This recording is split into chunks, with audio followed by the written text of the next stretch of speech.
Hello, this is the weekly update for Mr. Fix's class for the week of December 2nd. All right, so basically this week we took care of the force and motion lessons 2.3, 2.4, 2.5.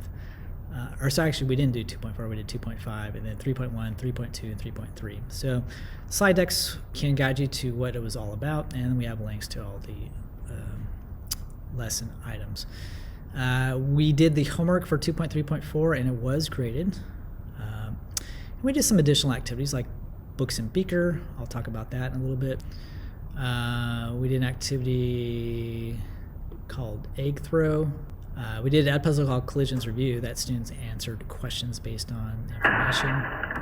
And today we did an activity called fishing weight versus golf ball where we saw collisions, and that was the main concept of this week, was collisions between two objects, of how the strength and direction of forces are exerted and what happens to the velocity changes in the items that are involved. So we observed that collision and we answered these questions. Egg throw, we did a situation where I threw an egg at a wall and we see what happens. Then I had students throw an egg at a bed sheet that was suspended from an apparatus. We saw that it didn't do the same thing as against the whiteboard.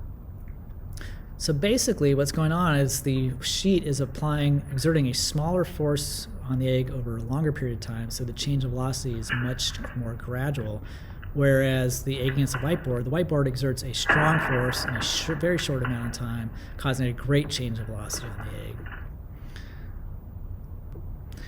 And then beaker and books. Here we have beaker on a stack of So beaker, books in the chair, they have the same velocity going towards the standing chair over here.